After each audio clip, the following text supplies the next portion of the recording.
ಹಲವು ಮಾತೇನು ಗುರುರಾಯ,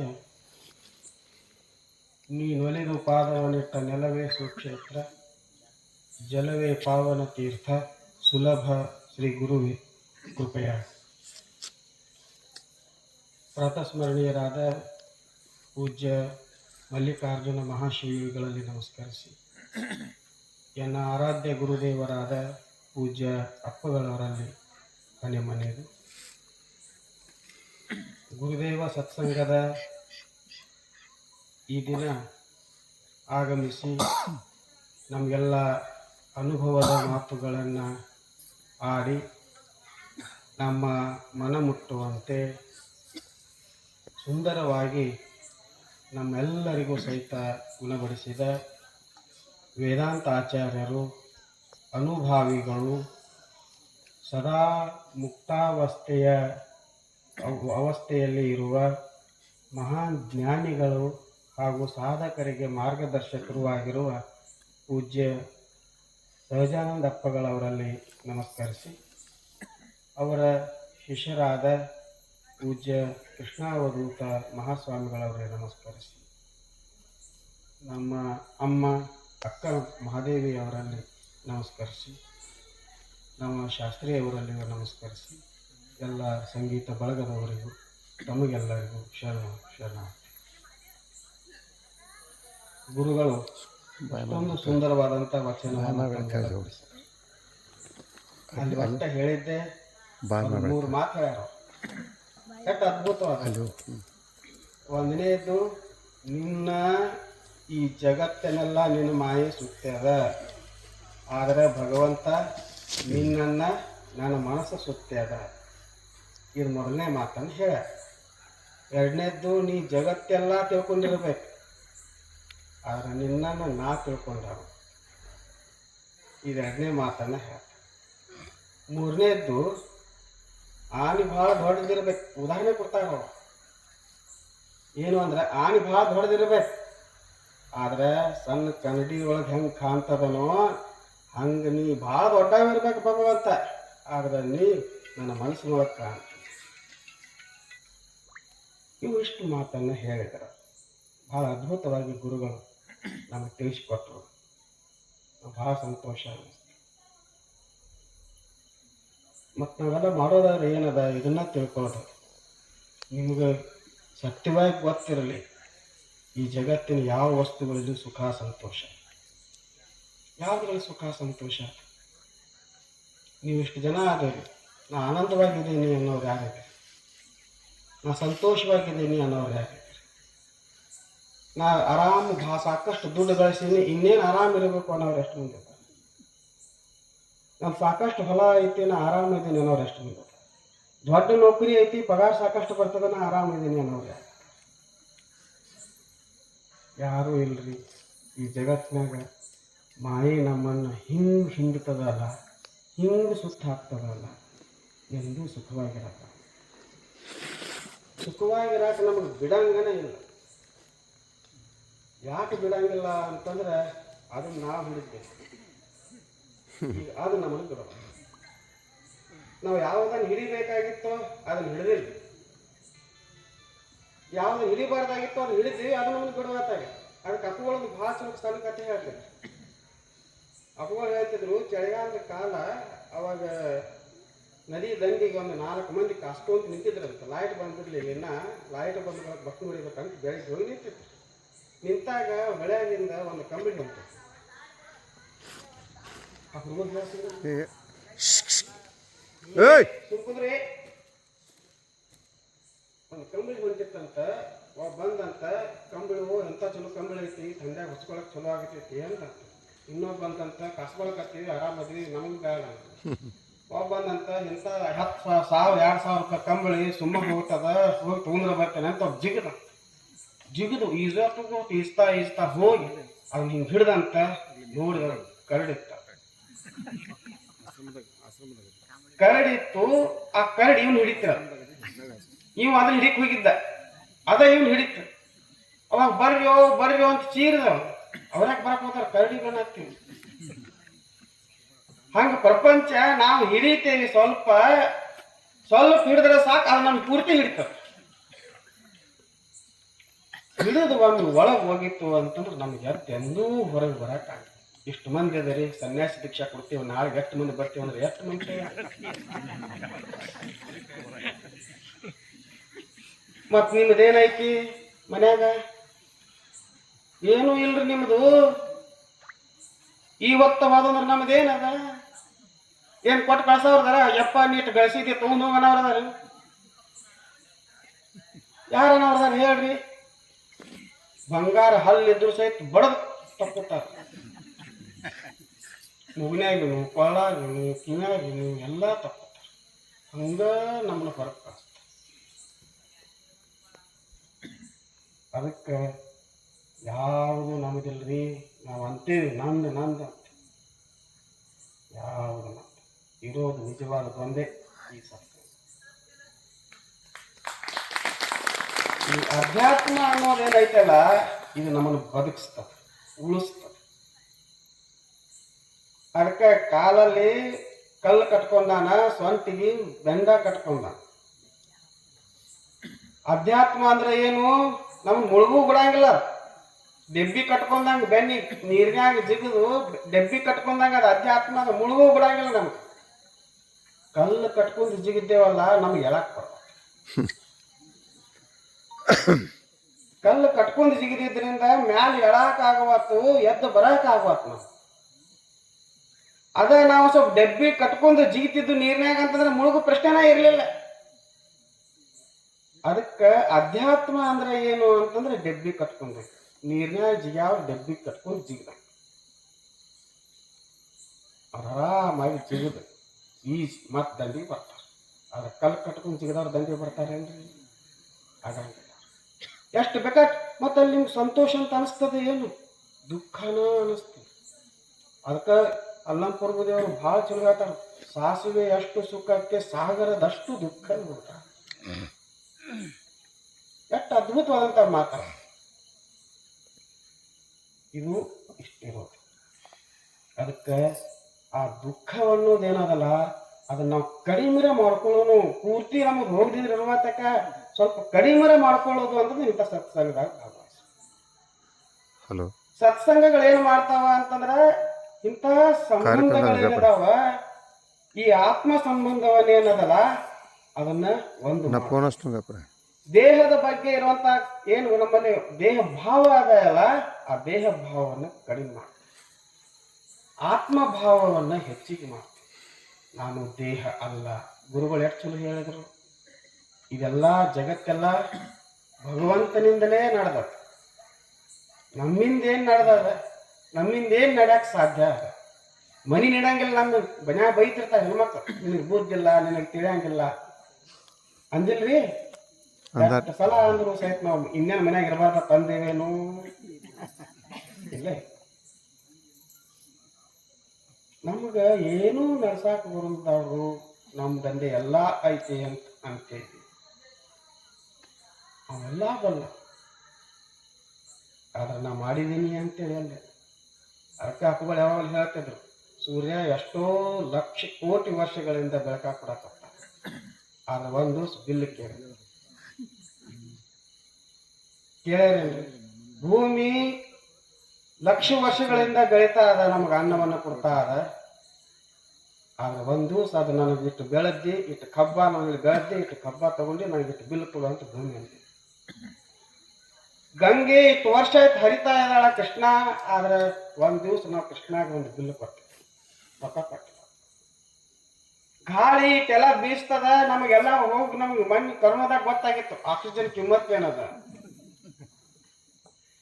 ಆದ್ರೆ ಎಷ್ಟು ಶುದ್ಧವಾದ ಗಾಳಿ ನಮ್ಗೆ ಕೊಡ್ತದ, ಒಂದ್ ದಿವಸ ಅದು ಬಿಲ್.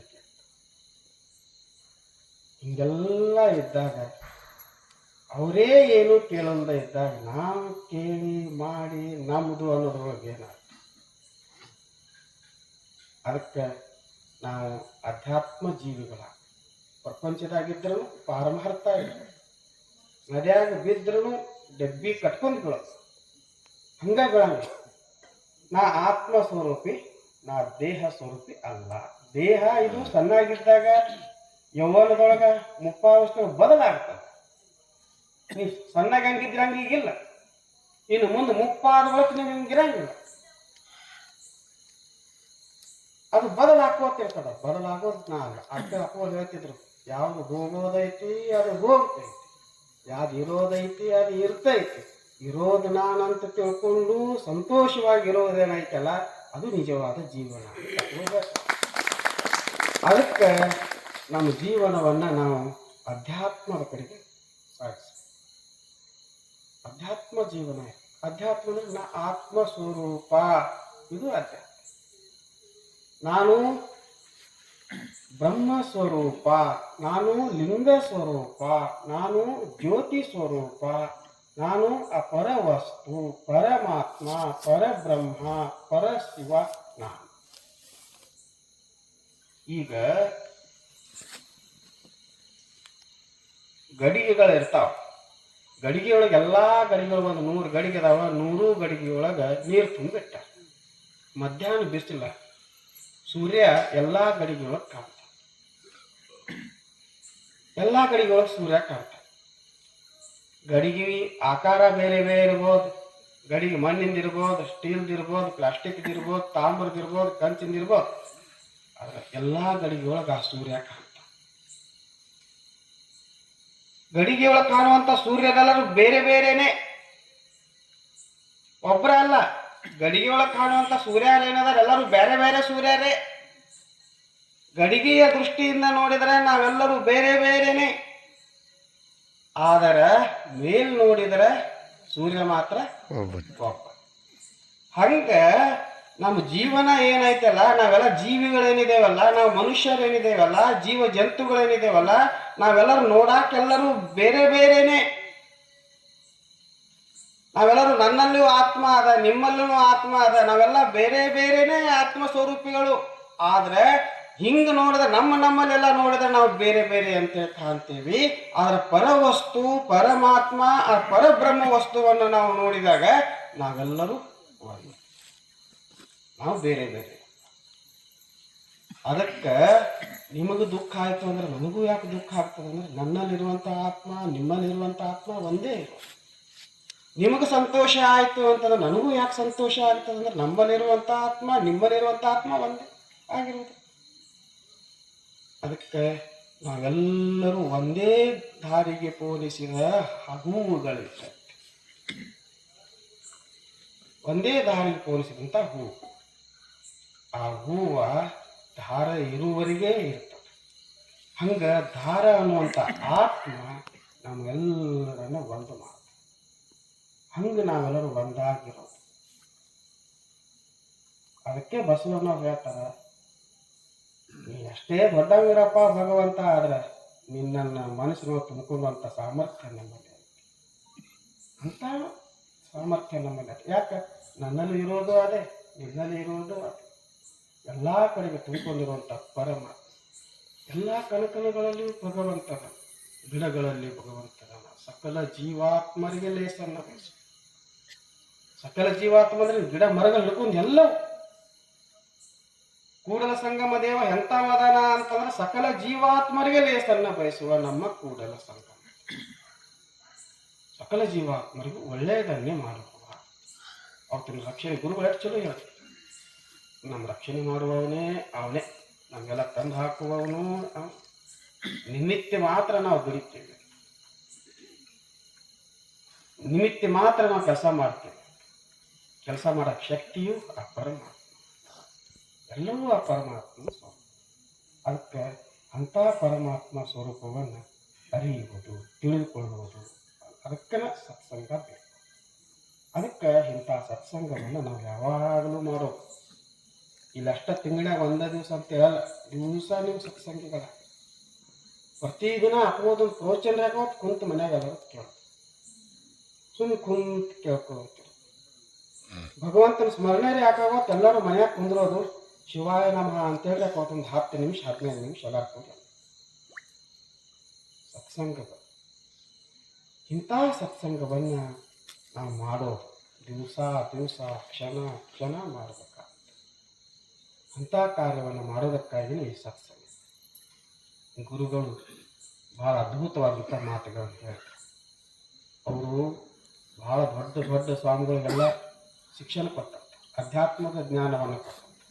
ನಿಮಗೆಲ್ಲ ಗೊತ್ತಿರಬೇಕು ಕನೇರಿ ಗುರುಗಳು, ಕನೇರಿ ಕಾಳ ಸಿದ್ದೇಶ್ವರ ಅಪ್ಪಗಳವರು ಮೊದಲು ಅಧ್ಯಯನ ಮಾಡಕ್ಕೆ ಬಂದದ್ದು ಗುರುಗಳು ಹತ್ತಿರ.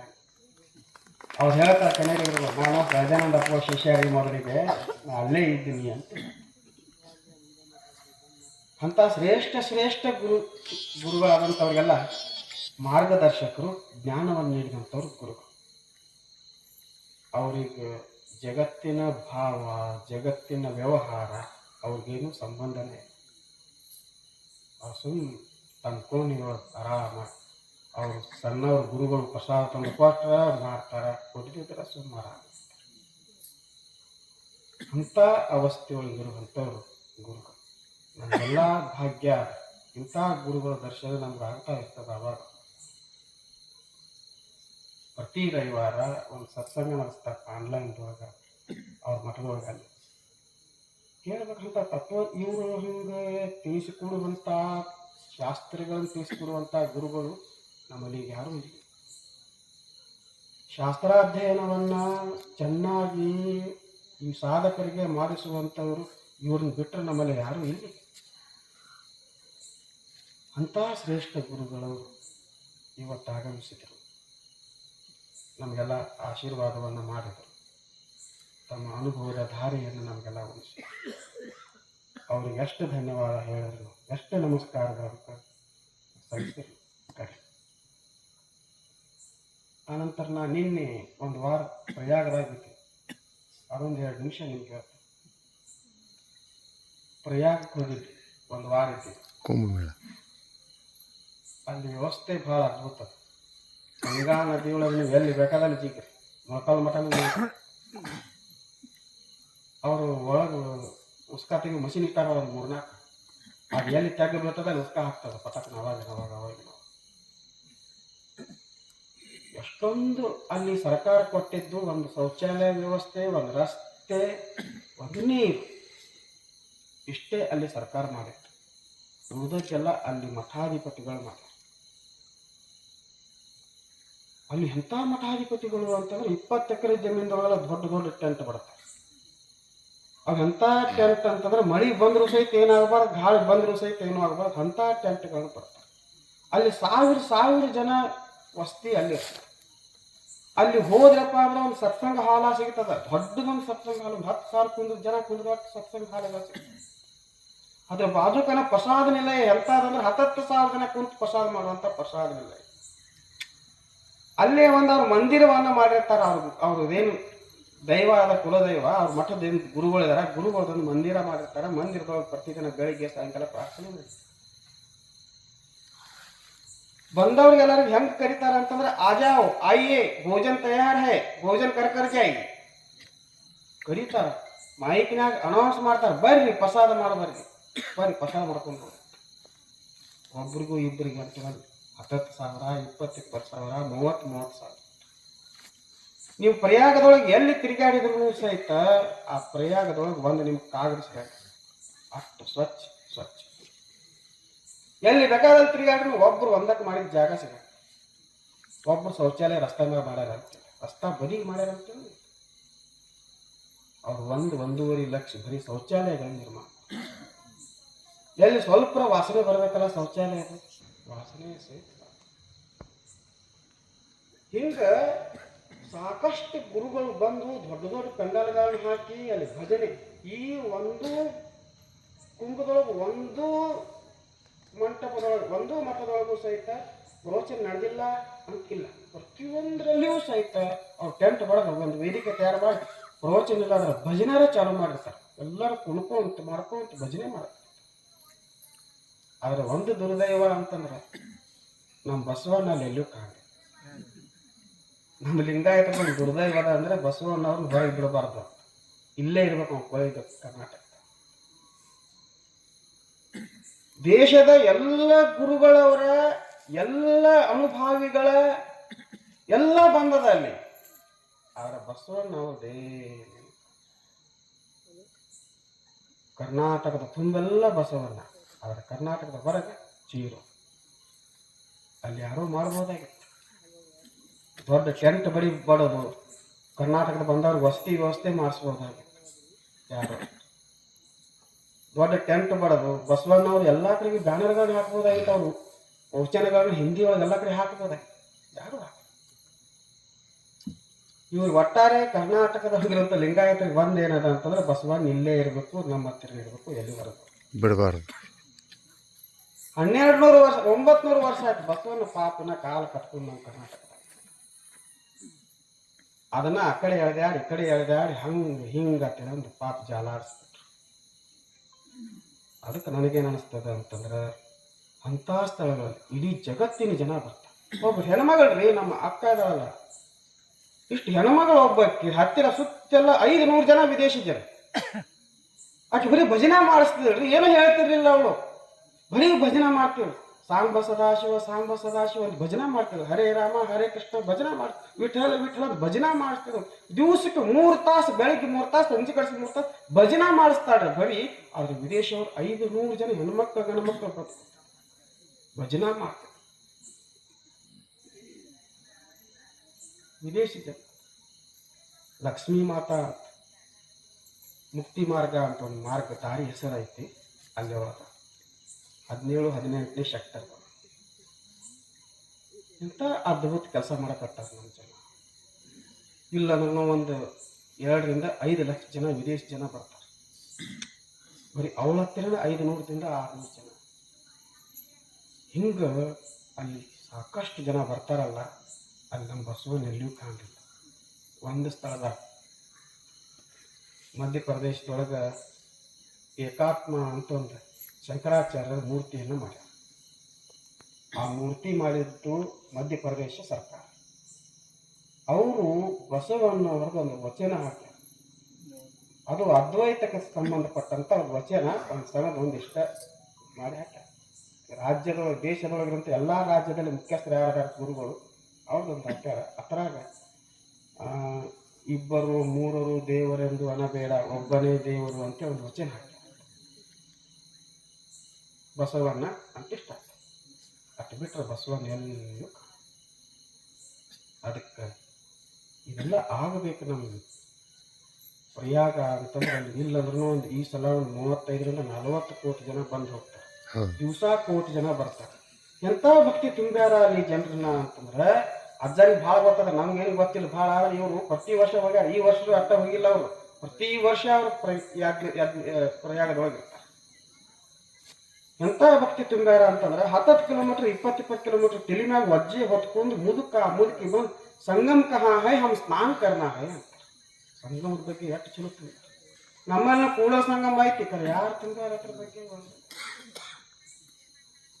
ಅಲ್ಲಿ ಸಂಗಮ್ ಕಹಾ ಹೈ ಹಮ್ ಸ್ನಾನ ಕರ್ನಾ ಹೈ.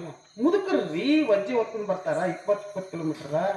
ಎಂಥ ಭಕ್ತಿ ಅವ್ರಲ್ಲ, ಎಂಥ ಶ್ರದ್ಧೆ ಅವ್ರಲ್ಲ.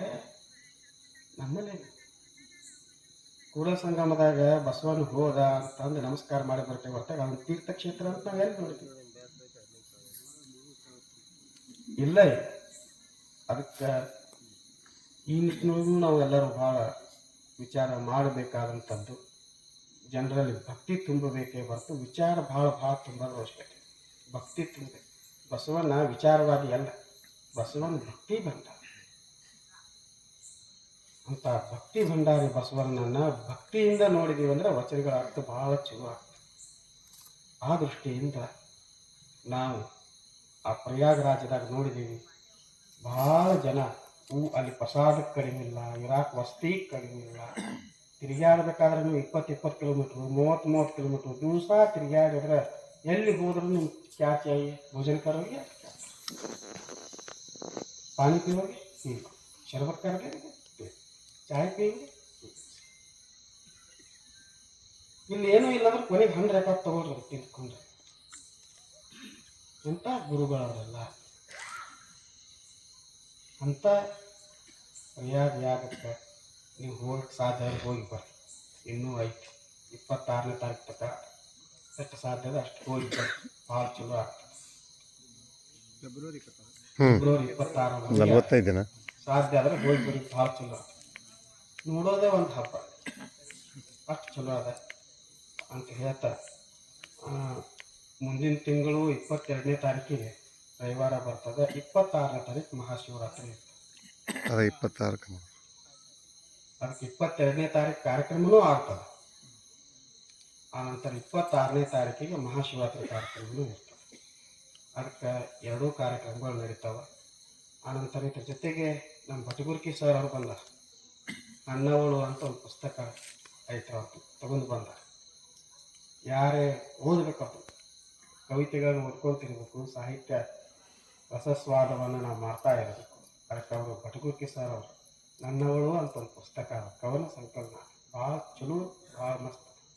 ಅದಕ್ಕೆ ಆ ಕವನಗಳನ್ನು ಓದ್ರಿ. ಅವ್ರ ಒಂದೇ ಪುಸ್ತಕಗಳದಾವ, ಯಾರಿಗೆ ಬೇಕು ಅವರೆಲ್ಲರೂ ಖರೀದಿ ಮಾಡಬೇಕು. ಒಂದೊಂದು ಪುಸ್ತಕ ಮನೆಯಾಗ ಇರಬೇಕು. ಸುಮ್ಮ ಒಂದು ಸ್ವಲ್ಪ ಕಣ್ಣು ಆರಿಸಿಬಿಟ್ರು ಸಾಕು, ನಮ್ಮ ಮನಸ್ಸು ಉಲ್ಲಾಸ ಆಗ್ತದೆ, ಉತ್ಸಾಹ ಬರಿತಾ ಆಗ್ತದೆ. ಅದಕ್ಕಾಗಿ ನಮ್ಮ ಬಟಗುರ್ಕಿ ಸರ್ ತೊಗೊಂಬಂದಾರ, ಇಲ್ಲೇ ಅದಾರ, ಅವ್ರ ಹತ್ತಿರ ಪುಸ್ತಕಗಳನ್ನು ತಗೊಂಡ್ರೆ. ನಾ ಗುರುಗಳಿಗೆ, ಸಣ್ಣ ಗುರುಗಳಿಗೆ ನಮಸ್ಕಾರಗಳನ್ನು ಸಲ್ಲಿಸ್ತೇನೆ. ಇವತ್ತು ನಮ್ಮ ರಾಚಯ್ಯ ಪ್ರಸಾದ ವ್ಯವಸ್ಥೆಯನ್ನು ಮಾಡ್ಯಾರ. ಮರಿಗುದ್ದಿ ದಾಸೋಹ ಮಾಡಿಸೋದದ ಭಾಗ್ಯ ಇರ್ತದೆ. ಈ ಜಗತ್ತಿನಾಗ ತೃಪ್ತಿ ಹೊಂದೋದು ಅದ್ರಾಗ ಒಂದೇ ಸಾಕು ಅನ್ನೋದು, ಊಟದಾಗ ಒಂದೇ, ಉಳಿದು ಯಾವ ಥರ ಸಾಕಂತ ಅನ್ನಂಗಿಲ್ಲ. ಅದಕ್ಕೆ ತೃಪ್ತಿ ಹೊಂದುವುದು ಅನ್ನದೊಳಗೆ ಇರೋದರಿಂದ ಅನ್ನದಾನವನ್ನು ನಾವು ಯಾವಾಗಲೂ ಮಾಡಿ ಬಹಳ ಶ್ರೇಷ್ಠವಾದಂಥ ದಾನ. ಅನ್ನದಾನದ ಮುಂದೆ ಇನ್ನೂ ದಾನ ಉಂಟೆ ಅಂತ ಹೇಳ್ತಾರೆ. ಅದಕ್ಕೆ ಅಂಥ ಅನ್ನದಾನವನ್ನು ನಮ್ಮ ರಾಚಯ್ಯವರು ಮೊನ್ನೆ ಅಡವೇಶ್ ಅವ್ರು ಬಂದಿದ್ದರು. ಅವ್ರು ಬಂದಾಗ, ಅಡವಪ್ಪವ್ರು ಬಂದಾಗ ನಮಗೆ ಎಲ್ಲ ಮಾತಾಡ್ಕೊಟ್ಟು ಕುಂತಿದ್ದೀವಿ. ಮತ್ತು ಈ ತಿಂಗಳು ಪ್ರಸಾದ ಯಾರ್ದೈತಿ ಅಂತ ಕೇಳಿದ್ರು. ನಾವು ನೋಡ್ಬೇಕು ಅಡವಯ್ಯವ್ರು ಯಾರ್ದೈತಿ ಅಂತ. ಹಂಗಾದ್ರೆ ನಮ್ಮ ರಾಚಯ್ಯವ್ರು ಮಾಡ್ತೀವಿ ಅಂತ ಹೇಳ್ಯಾರ್ರಿ, ಮತ್ತು ಹೆಂಗ್ರಿ ಅಂತ ಹೇಳಿ ಆಗ್ಬೋದು ಅವ್ರದ್ದು ಮಾಡಿಸೋದು ಅಂತ ಹೇಳ್ತೀವಿ. ರಾಚಯ್ಯವ್ರು ಇವತ್ತು ಎಲ್ಲ ರೊಟ್ಟಿ, ಬದ್ನಿಕಾಯಿ ಪಲ್ಯ, ಸಜ್ಜಕ, ಅನ್ನ, ಸಾಂಬಾರು, ಉಪ್ಪಿನಕಾಯಿ ಎಲ್ಲ ಮಾಡಿ ನೀವೆಲ್ಲರೂ ಸಾವಕಾಶ ನಿಂತು ಒಂದು 5 ನಿಮಿಷ ತಡ ಆರಾಮತ್ತಾಗ ಸಾವಕಾಶ ಪ್ರಸಾದವನ್ನು ಸ್ವೀಕಾರ ಮಾಡಿಕೊಂಡು ಆರಾಮಾಗಿ ಹೋಗ್ಬೋದು. ಅದಕ್ಕೆ ಮುಂದಿನ ತಿಂಗಳು 22ನೇ ತಾರೀಕು ನಂಗೆ ಪ್ರತಿ ತಿಂಗಳ ನೀವು ಬರ್ರಿ ಅಂತ ಫೋನ್ ಮಾಡೋಕೆ ನನ್ನ ಕೈಲಿ ಆಗುತ್ತೆ.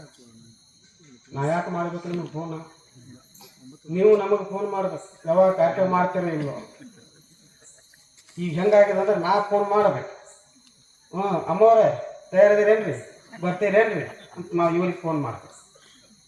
ಅಮ್ಮ ಅವ್ರು ಇವ್ರಿಗೆಲ್ಲರಿಗೆ ಫೋನ್ ಮಾಡ, ನೀವು ಬರ್ತೀವಿ ಅಮ್ಮ, ಹಿಂಗೆ ಹೇಳ್ಯಾರಪ್ಪ ಗುರುಗಳು, ಮತ್ತು ಹೋಗ್ಬೇಕ್ರಿ ಅಂತ ಕೇಳಿ ನಾ ಇಲ್ಲ ನೀ ಇಲ್ಲ, ನಾ ಇಲ್ಲ ನೀ ಇಲ್ಲ, ಹಿಂಗಾಗ. ನೀವೆಲ್ಲ ಏನು ಹೆಣ್ಮಕ್ಳು ಇದ್ರಲ್ಲ, ನೀವೇನು ಗಂಡು ಮಕ್ಳು ಇದ್ರಲ್ಲ, ನೀವೇ ಕರ್ಕೊಂಡು ಬರ್ಬೇಕಲ್ಲ. ಬರ್ರಿ ಅಲ್ಲಿ ಒಂದು ತಾಸು ಹೋಗಿ ಕುಂತು ಬರ್ರಿ. ಇಂಥ ಶಾಂತ ವಾತಾವರಣ ನಿಮ್ಗೆ ಎಲ್ಲಿ ಸಿಗ್ತದೆ ರೀ? ಎಷ್ಟು ಶಾಂತ ಅದ ಇಲ್ಲಿ. ಏನು ಒಂದರೆ ಶಬ್ದ ನಿಮ್ಗೆ ಯಾತ್ರಿದ್ರೆ ಏನೂ ಇಲ್ಲರಿ. ಇಂಥ ಶಾಂತ ವಾತಾವರಣ ಕುಂತು ಹೋಗೋದೇ ಒಂದು ಭಾಗ್ಯ. ಅದ್ರಾಗ ಅಪ್ಪ ನಡೆದಂಥ ಈ ಪವಿತ್ರ ಸ್ಥಳ ನಿಂತು ಹೋಗೋದು. ಅದಕ್ಕಾಗಿ ನೀವೇ ಪ್ರಚಾರಕರಾಗಿ ಮುಂದಿನ ತಿಂಗಳು 22ನೇ ತಾರೀಕು ನೀವೇ ಬರ್ಬೇಕು. ನಾ ಇನ್ನು ಪತ್ರಿಕೆ ತಯಾರು ಮಾಡಿಸಿ ವಾಟ್ಸಪ್ಗೆ, ಫೇಸ್ಬುಕ್ ಎಲ್ಲ ಕಡೆ ಹಾಕ್ತೇನೆ. ಅಷ್ಟೇ ನನ್ನ ಕೆಲಸ. ಫೋನ್ ಮಾಡಿ ನೀವು ಬರ್ರಿ ಅಂತ ನನಗೆ ಅತಿಥಿಗಳಿಗೆ ಅಷ್ಟು ನಾವು ಹೇಳ್ತೇವೆ. ಬರ್ಬೇಕ್ರಿ ಅಂತೇಳಿ ಯಾರು ಅಂತೇಳಿ ಕರಿತೀವಿ. ಉಳಿದೆಲ್ಲ ಏನದ ನೀವೇ ಪತ್ರಿಕೆ ನೋಡ್ಕೊಂಡು ನೀವೇ ಎಲ್ಲರೂ, ಯಾರಿಗೆ ಫೋನ್ ನಂಬರ್ ಇಲ್ಲಲ್ಲ ಅವ್ರು ನನಗೆ ನಂಬರ್ಗಳು ಕೊಡ್ರಿ, ಅದನ್ನ ಕೂಡಿಸ್ತೀನಿ. ಅವ್ರಿಗೂ ಎಲ್ಲರಿಗೂ ಪತ್ರಿಕೆ ವಾಟ್ಸಪ್ಗೆ, ಫೇಸ್ಬುಕ್ಗೆ ಬರೋಂಗೆ ವ್ಯವಸ್ಥೆ ಮಾಡ್ತೀನಿ. ಇಷ್ಟು ನನ್ನ ಕಡೆಯಿಂದ ಆಗ್ತದೆ. ಪ್ರತಿ ತಿಂಗಳು ನನಗೆ ಫೋನ್ ಮಾಡೋಕ್ಕಾಗುತ್ತೆ. ಇದು ನಾನು ಹೇಳೋದು. ಯಾಕಂದ್ರೆ ಈ ಅನಿಸ್ತು ನನಗೆ ಇವತ್ತು ಈಗ ಹೇಳಿದ್ರೆ ಅಂದ್ರೆ ಎಲ್ಲರೂ ನಾ ಪ್ರಯಾಗದಿಂದ ಬರೋದ ಈಗ ಬಂದೆ, ನಾ ಯಾವಾಗ ಫೋನ್ ಮಾಡಲಿ ಅಂತ. ಅದಕ್ಕೆ ಹಂಗೆ ಬೇಡ. ನಮ್ಮ ಸಂಗೀತಗಾರರಿಗೂ ಸಹಿತ ನನಗೆ ಫೋನ್ ಮಾಡೋಕ್ಕಾಗಲ್ಲ. ಸಂಗೀತಗಾರರು ಅವ್ರದವರೇ ಬರ್ಬೇಕು. ಶಿವಣ್ಣ, ನಮ್ಮ ಗೌಡರು, ಪರಮೇಶ್ವರಿಗೆ ನಮ್ಮ ತಂಗಿ ಫೋನ್ ಮಾಡ್ತಾರೆ, ಎಬ್ಸ್ತಾರೆ, ನಡೆದು. ಅದಕ್ಕಾಗಿ ನೀವು ಬರಬೇಕು. ನಿಮ್ಮ ಕಾರ್ಯಕ್ರಮ ಇದು ಆಶ್ರಮ ನಂದಲ್ಲ. ನಾ ಸ್ಪಷ್ಟ ಅದ, ನಮ್ಮ ಆಶ್ರಮ ನಂದಲ್ಲ. ಅಪ್ಪಗಳು ಮೊದಲೇ ಹೇಳ, ಹರ್ಷಾನಂದ ಒಬ್ಬ ಇಲ್ಲಿ ಸೇವಕ. ಅದಕ್ಕಾಗಿ ನಾವು ಸೇವಕರಿಗೆ ಸೇವಕರಾಗಿ ಹೇಳೋಕ್ಕಾಗ್ತದೆ ಬರ್ರಿ ಅಂತೇಳಿ ಮಾಲಕರು ಹೇಳ್ಬೇಕಾಗ್ತದೆ. ಅದಕ್ಕೆ ಮಾಲಕ ನಾ ಅಲ್ಲ, ನಾ ಹೆಂಗೆ ನೀವು ಬರ್ರಿ ಅಂತ. ಅದಕ್ಕೆ ನೀವೆಲ್ಲರೂ ನೀವು ಬರೋದು. ಅದಕ್ಕೆ ನಮ್ಮ ಸಂಗೀತಗಾರರು ಸಹಿತ ಭಾಳ ಅದ್ಭುತ. ಅವ್ರಲ್ಲ ಅವ್ರೇನು ₹1 ತಗೊಳ್ಳೋದು, ಸ್ವಂತ ಅವರೇ ಬರ್ತಾರೆ, ಅವರೇ ಎಲ್ಲ ಮಾಡ್ತಾರೆ, ಅವರೇ ಎಲ್ಲ ಮಾತಾಡೋದು. ಜೊತೆಗೆ ನಮ್ಮ ಸಿರಿಸೈಲ್ ಅವ್ರು ಇದಾರೆ ಮೈಕ್ ಹಚ್ಚೋರು. ಮೈಕ್ ಸಮಸ್ಯೆ ಭಾಳ ಆಗಿತ್ತು ನಮ್ಗೆ. ನಮ್ಮ ಹುಡುಗರು ಒಬ್ಬರು ಒಂದು ಹಚ್ಚೋರು, ಒಬ್ಬರು ಮತ್ತು ಕುಯಿ ಮಾಡೋದು ಸುಯಿ ಮಾಡೋದು ಸಾಕಾಗಿಬಿಟ್ಟು. ಆ ಸಿರಿಸೈಲ್ ಅವ್ರಿಗೆ ಹೇಳ್ತಕಲೆ ಸಿರಿಸೈಲ್ ಅವ್ರು ಬರೋಬ್ಬರ ಎಲ್ಲ ಭಾಳ ಚಲೋ ವ್ಯವಸ್ಥೆ ಮಾಡ್ತಾರೆ. ಸಿರಿಸೈಲ್ ಅವರು ಭಾಳ ಚಲೋ ಮಾಡಿದ್ರು. ಅದಕ್ಕೆ ಎಲ್ಲರೂ ಬಂದಾರೆ. ನಮ್ಮ ಕಲ್ಶೆಟ್ಟಿ ಅವರು ಹೊಸ ಗಾಡಿ ತೊಗೊಂಡಾರ. ಅವರು ಇವತ್ತು ಬಂದಾರ್ರಿ ಅವರು? ಇವತ್ತು ಬಂದಾರ. ಮೊದಲು ಬರ್ತಿದ್ರು ಅವರು, ಬಿಟ್ಟಿದೆ ಸ್ವಲ್ಪ ಆರೋಗ್ಯ ಸಲಹೆ ಬಿಟ್ಟಿದ್ರು. ಇದು ಮತ್ತೆ ಅವ್ರು ತಿಂಗಳ ಬರ್ತಾರೆ. ಆನಂತರ ನಮ್ಮ ಹಂಚಿನಾಳದಿಂದಲೂ ಭಾಳ ಜನ ಬಂದಾರೆ. ನಮ್ಮ ಹಿರಿಯರೆಲ್ಲ ಕೂತಾರಲ್ಲ, ಹಿಂದೆ ಕೂತಾರೆ. ಹಂಚಿನಾಳದಿಂದ, ಸಿದ್ದಾಪುರದಿಂದ, ಹುಲ್ಯಾಳದಿಂದ, ನಮ್ಮ ತಾಯಿಂದ ಎಲ್ಲರೂ ಬಂದಾರೆ, ಜಮಖಂಡಿಂದ ಎಲ್ಲ ಕಡೆ. ಅದಕ್ಕೆ ಎಲ್ಲರಿಗೂ ಸಹಿತ ನಮಸ್ಕಾರಗಳು ಹೇಳಿ ಈ ಒಂದು ಪ್ರಾರ್ಥನೆ ಹಾಡ್ತಾರೆ. ಆರತಿ ಅಂತಾರೆ. ಆರತಿ ಆದ ಬಳಿಕ ಎಲ್ಲರೂ ಪ್ರಸಾದ ಮಾಡ್ಕೊಂಡು ಹೋಗೋಣ ಅಂಥೇಳಿ ಎಲ್ಲರಿಗೂ ನಮಸ್ಕಾರ.